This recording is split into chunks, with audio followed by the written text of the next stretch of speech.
तो आज हम लोग का सीरीज जो चल रही है किताब में पोएट्री का, तो पोएट्री में आज हम लोग तीसरा चैप्टर आज हम लोग पढ़ेंगे। और सबसे पहले हम लोग जो पोएट है, पोएट के बारे में जो एक बायोग्राफी है, आत्मकथा है, उसे समझते हुए हम लोग चैप्टर जो लिखे हैं उसे हम लोग पढ़ेंगे और समझेंगे एक अच्छे समझ के साथ। तो आज हम लोग पोएट्री का तीसरा लेसन जो now the leaves are falling fast है, जिसे W.H. यूडेन ने लिखा है, इसी कविता का अध्ययन करेंगे। देखिए यहाँ पर जो now the leaves are falling fast शीर्षक जो लेसन का है, तो इसका शाब्दिक अर्थ होता है now the leaves are falling fast. Now का मतलब अब, द लीव्स का मतलब होता है पत्तियां, आर फॉलिंग फास्ट, फॉलिंग का मतलब गिर रही है, फास्ट का मतलब तेजी से, अब पत्तियां तेजी से गिर रही है। यह हमारे पोएट्री कविता 3 के शीर्षक पाठ का अर्थ है, इस जिसे लिखे हैं W.H. यूडेन। यानी पेड़ की पत्तियां जिस प्रकार से तेजी से गिर रही है, उसी प्रकार से कवि ने यहाँ पर समाज में जो मानव प्रवृत्तियां आ रही है, सामाजिक जो धार्मिक विचारधाराएं हैं समाज में, हमारे समाज में जो पनप रहे अधिक भ्रष्टाचार के ऊपर, जो मनुष्यता जो है वो आज हमारे समाज से जिस प्रकार से लुप्त होती जा रही है, उसी मनुष्यता की यहाँ पर व्याख्या किया है कवि इस चैप्टर के शीर्षक शाब्दिक अर्थ के आधार पर। तो हम लोग यहाँ पर सबसे पहले राइटर के जो पोएट है इनके बायोग्राफी को देखेंगे। तो इसे लिखने वाले हैं विंस्टन हक यूडेन। 1973 who was on the Pulitzer Prize in 1948 for his collection The Age of Anarchy। W.H. यूडेन का पूरा नाम है विंस्टन हक यूडेन। इनका जन्म 1907 में हुआ था, मृत्यु 1973 में हुआ था। इस तरह से इन्हें 66 वर्ष का उम्र मिलता है एक संघर्ष करने के लिए। उसमें इन्होंने अपने लेखन कार्य को पूर्ण किया। Who won the Pulitzer Prize in the 1948? इनको 1948 में पुलित्जर प्राइज मिलता है कविता के लेखन कार्य के संदर्भ से, for his collection the age of anxiety. इन्होंने द एज ऑफ एनएक्सटी लिखा था। उसके उपरांत इनको एक कविताओं का जो संग्रह इन्होंने किया था, उसके उपरांत इन्हें मिला था। देखिए द एज ऑफ एनएक्सटी का अर्थ होता है उम्र की एक अवस्था है जिसमें लोग अपना एक संघर्ष करते रहते हैं। Was versatile and the intellectually vigorous poet, verses, dramatist, critic, translator and editor। इन्हें अक्सर ज्यादा इनको एक हुमरस कवि के रूप में इन्हें जाना जाता था, क्योंकि यह रोमांटिक थे।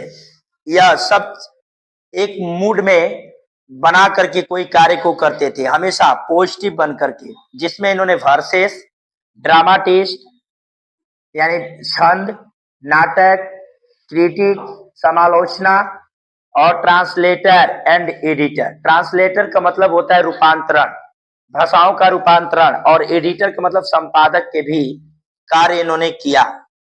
Poetry to him was a serious game. इनका कहना और इनका भावनाएं ये थी कि कविता लिखना एक सीरियस गेम है। जिस प्रकार से कोई खेल लोग कोई गेम खेलता है तो अपने एक सीरियस से और ध्यान को एकाग्र करके उसमें अपनी रुचि को लगा करके करता है, जिसके उपरांत वह खेल की जो एंजॉय होता है, मजा होता है, उसे मिलता है। उसी प्रकार से इन्होंने जब मूड में आते थे तो इन्होंने पोएट्री लिखने का कार्य पूर्ण कर लेते थे। Which should deepen people self the awareness, but it should in no case directly affect men political or religious choice। इन्होंने अपने कविताओं में अधिकांश उस जानकारी को इन्होंने स्वतः ध्वनि के रूप में यह उद्भव करते हैं जो आज के मनुष्यों को डायरेक्ट, आज के लोगों को आज डायरेक्ट जैसे पॉलिटिकल और धार्मिक विचारधारा है जिसे उनको प्रभावित करती है, उसी प्रकार के वैसे टोनों का इन्होंने उद्भव करते हैं। His early poem exhibit is the interest in political affair and ideas। इन्होंने शीघ्र ही अपने कविताओं में वैसे अभिरुचियों को इन्होंने शामिल किया जो राजनीति से संबंधित जानकारियों को देती है, एक नए आइडियोलॉजी का इन्होंने उद्भव किया। But is the later poem are overly Christian and more personal is tone. और इसमें इन्होंने अपने कविताओं के माध्यम से एक टोन के रूप में इन्होंने उद्भव किया है, जिसमें एक टेक्नीशियन की इन्होंने धुन निकाला है। Auden explored of variety of stanza forms and metres, जिसके माध्यम से इन्होंने उसकी जो माप है, आज के लोगों की जो माप है, आकलन है, उसकी करने की इन्होंने कोशिश किया है। He had the passion for word coining and using archaic word which the make him at times difficult to understand. और इस प्रकार से इन्होंने जो समय का पहलू गुजरता है उसमें जो लोगों को एक समझ होती है उसे समझना चाहिए, उसकी जो चलती अवस्थाओं को इन्होंने समझाया है। He left England as early as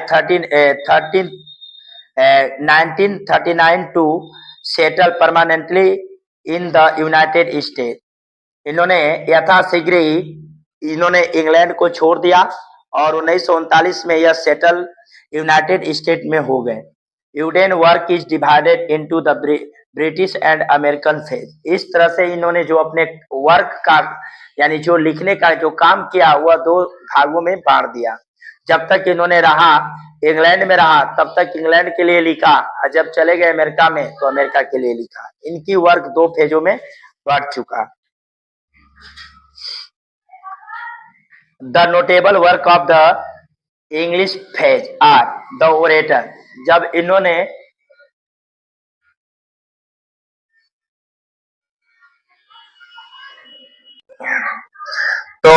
जब तक इन्होंने the notable work of the English phase are the orator, जब इन्होंने इंग्लैंड में थे तो यहाँ पर जब इन्होंने इंग्लैंड में जब तक सेटल थे, इन्होंने इंग्लैंड के लिए लिखे the orator, the dance of death, look the stranger, aspen and the another time. देखिए द ओरेटर का मतलब कथावाचक, द डांस ऑफ डेथ यानी मृत्यु की नाच, लुक द स्ट्रेंजर अनजानबी की देख, aspen and the another time और समय का दूसरा पहलू इन्होंने लिखा। जब तक यह इंग्लैंड में थे तब तक इस वर्क को इन्होंने लिखा। उसके बाद जब यह अमेरिका में सेटल हो गए तो तब इनका वर्क जो लिखा गया वो रहा न्यू ईयर लेटर यानी नए साल का पत्र, फॉर द टाइम बेइंग समय का चक्र, द एज ऑफ एनएक्सटी उम्र की अवस्थाएं, and the shield of the Achilles, the present lyric, now the leaves are falling fast. और जो प्रेजेंट में लिखे हैं जो हम लोग पढ़ रहे हैं, now the leaves are falling fast, यह एक प्रकार का वर्सेस है, सुनाया। और enact the frustration inherent in the human life. इस कविताओं में इन्होंने उस परिस्थितियों को दर्शाते हैं जो मनुष्य अपने दैनिक जीवन काल में क्या रहता है, एक प्रकार से फ्रस्ट्रेशन में रहता है, जिसमें वह एक चिंताजनक जीवन को व्यतीत करता है। उस हरासमेंटों को इन कविताओं में इन्होंने दर्शाया है। The appreciation that are not fulfilled and the sense of loneliness in which every individual lives and dies। और वह व्यक्ति क्या करता है, सबसे ज्यादा वह अपनी जीवन व्यतीत करता है एकलापन में, जिसके कारण वह अकेले में अपनी जीवन को बिताना चाहता है व्यक्तिगत रूप से, जिसमें वह आत्महत्या और अनेक प्रकार की विचारों से पीड़ित हो जाता है। हम लोग अब यहाँ पर चैप्टर की तरफ, now the leaves are falling fast, now the leaves are falling fast, जो शीर्षक पाठ है जिसका नाम है, इसका शाब्दिक अर्थ है अब पेड़ की पत्तियां तेजी से गिर रही हैं। अर्थात यह हमारे समाज में पनपने वाले जो सांस्कृतिक मान्यताएं हैं जो अब दिन प्रतिदिन समाप्त होती जा रही है, उसे कवि ने अपने नजर में रखते हुए इसका निर्माण किया है। तो पहला हम लोग इस कविता में चार पंक्ति को जोड़ करके एक भाव को तैयार किया गया है। तो चलिए देखते हैं हम लोग पहला paragraph. Now the leaves are falling fast, nurses flower will not last, nurses to the grave are gone and the prams go rolling on. देखिए कवि यहाँ पहले लाइन के पंक्ति द्वारा समझाते हैं कि now the leaves are falling fast, जिस प्रकार से आज पेड़ की पत्तियां तेजी से गिर रही है और वे nurses flower will not last, जिसके कारण जो छोटे छोटे पेड़ पौधे हैं उनकी जो पत्तियां गिर रही है, अभी उनका गिरना जारी ही है, वो अभी खत्म नहीं हुआ है, लेकिन जो गिर रही हैं वो तेजी से गिर रही हैं। Nurses to the grave are gone, जो पत्तियां गिर रही हैं वह अपने कब्रिस्तान की ओर जा रही है, कब्र की ओर जा रही है। अर्थात जैसे वह पृथ्वी पर गिरती है तो उस पर धूल मिट्टी पड़ जाने से वह कब्र में चली जाती है। And the frames go rolling on, जिस प्रकार से एक बच्चे की गाड़ी होती है लुढ़कते हुए चलती है, उसी प्रकार से यह पेड़ की पत्तियां गिर रही हैं। अभी देखा गया तो बड़े वृक्ष का गिरा पत्तियां झड़ रही थी, उसके बाद छोटे का रुक रुक करके जितने भी पेड़ पौधे हैं उनकी पत्तियां अपने कब्र की ओर जा रही है। अर्थात इन 4 लाइन के माध्यम से कवि ने मनुष्य के सामाजिक स्तर के जीवन पर प्रकाश डाला है कि जिस प्रकार से पौधे जो विभिन्न प्रकार के हैं जिनकी पत्तियां एक बार नहीं झड़ रही हैं, उसी प्रकार से आज मनुष्य जो समाज में रह रहा है उसकी जो अस्तित्व है धीरे धीरे समाप्त होती जा रही है। जितने भी प्रजातियां हैं, चाहे मनुष्य हो, चाहे जानवर हो, चाहे पक्षी हो, चाहे छोटे मोटे कीड़े मकोड़े हो। नेक्स्ट स्टेंजा में कहते हैं कवि, whispering behaviours left and right plucks us from the real delight and the active hand must freeze lonely on the separate beach. कवि यहाँ पर भाव बदल करके कहते हैं कि हमारे विस्पेयरिंग बिहेवियर्स लेफ्ट एंड राइट, यानी हमारे आए बाएं, दाएं और बाएं, लेफ्ट एंड राइट। विस्पेयरिंग का मतलब देवदूत, निहाइवियर्स मतलब पड़ोसी बन करके घूम रहे हैं। हमारे दाएं और बाएं जो देवदूत हैं वह पड़ोसी बन करके घूम रहे हैं। Pluck us from the real delight, वह हमारी जो वास्तविक खुशी है, हम जो खुश रह रहे हैं उस खुशियों को तोड़ने के लिए वह अपना एक समय का इंतजार कर रहे हैं।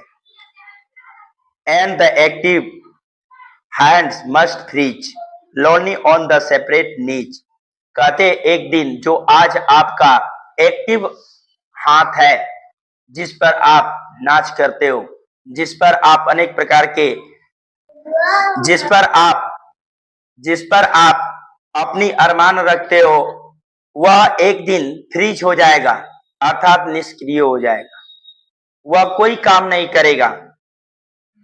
लोनी ऑन द सेपरेट नीच, और मात्र आप अकेले, ये जो हाथ ठंडे रहकर आपके जो घुटने घुटने पर पड़ जाएगा, वही हाथ जिस हाथ पर आप अपनी स्वाभिमान रखते हो, वो जब आपकी मृत्यु हो जाती है, यहाँ पर कवि ने उस लोगों की भावनाओं को यहाँ पर उजागर किया है जिसमें वे समाज में एक मनुष्य दूसरे मनुष्य के ऊपर हावी होता है, उन्हें धर्म के नाम पर, उन्हें मान्यता के नाम पर, संस्कृति के नाम पर उसे भड़काने का काम करता है।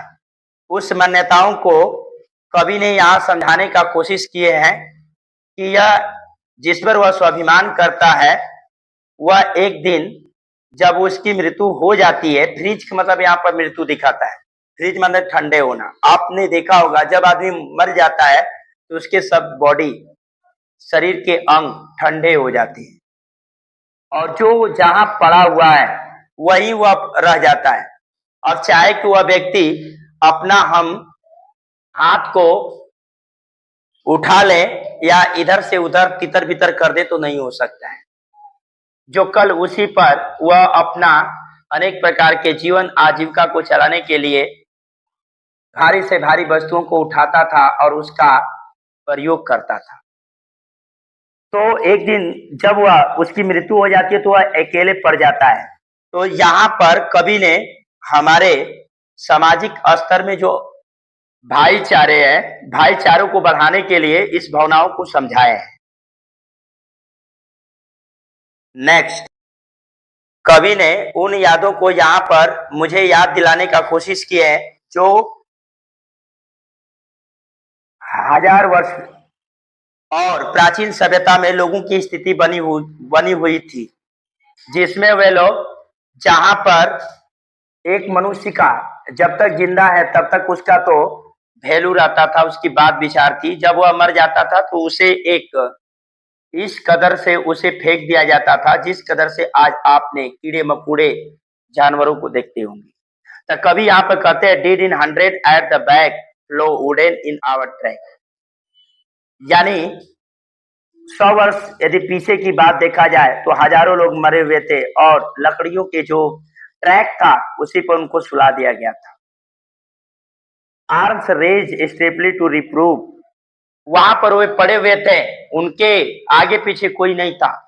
आज जो आज आबंधन बना हुआ है, मामा है, पापा है, सिस्टर्स है, भाई है, अनेक हमारा जो रिलेशन है, वहां पर जो रिप्रूव इन फॉल्स वहां पर साबित नहीं हो पाता था, साबित वहां पर नहीं हो पाता था, जिसके कारण हमारे जो प्यार भाईचारे की जो भावनाएं थी वहां पर गलत ठहर पाती थी, वो गलत साबित होती थी। एटीट्यूड ऑफ द लव, वो जो प्यार, जो वो मनुष्य जब जिंदा था तो लोगों के हथेली में रहा करता था, एक दुख पर लाखों लोग जुड़ जाते थे। आज उसे वह ट्रैक पर सुलाया गया है, उसे कौन क्या खा रहा है उसका भी उसको जिक्र नहीं है, यदि है भी तो वह कुछ नहीं कर सकता।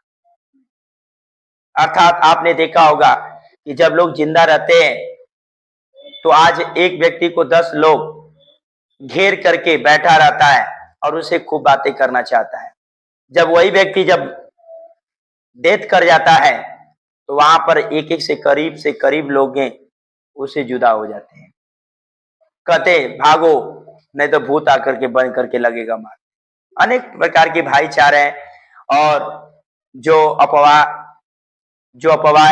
अफवाहें जो है वो लोग ऐसी बात करता है, जबकि हालांकि जब जिंदा था तो उस समय ऐसी बात नहीं थी, लेकिन मर जाने के बाद ऐसी बात कहते हैं। तो कभी वही बोल रहा है कि ये जो प्यार की जो भाईचारे और प्यार मोहब्बत की जो बातें हैं जिसमें हम लोग समाज में बंधे हुए हैं, वो जब आदमी 1000 वर्ष पहले जब 100 वर्ष पहले यदि देखा जाता था तो लोगों को जब मर जाते थे तो ट्रैक पर सुला दिया जाता था और उनके पास कोई नहीं जाता था। कितना हुआ आपके करीबी हो। नेक्स्ट, starving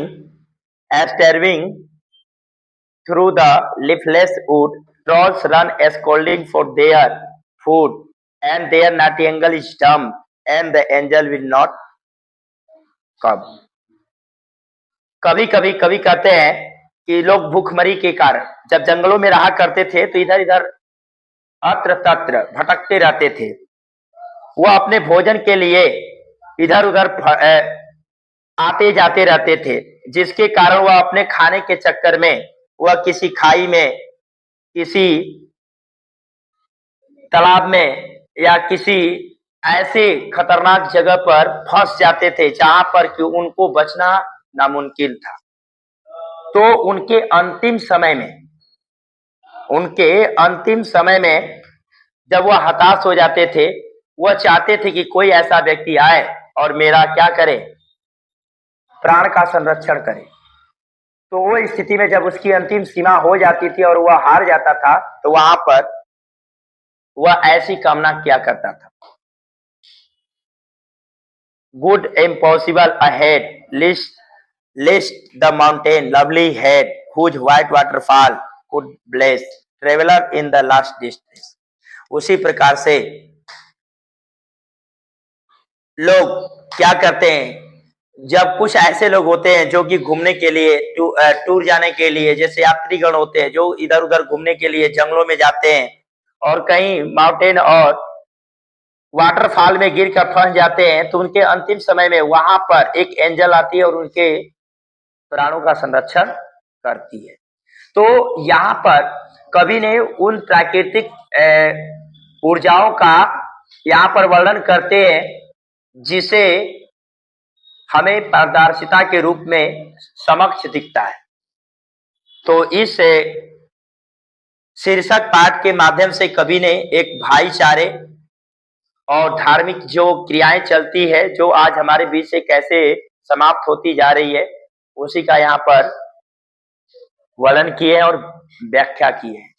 एक शीर्षक पाठ now the leaves are falling fast के माध्यम से समझाया। तो इस तरह से हम लोग पोएट्री का तीसरा लेसन पूरा किया।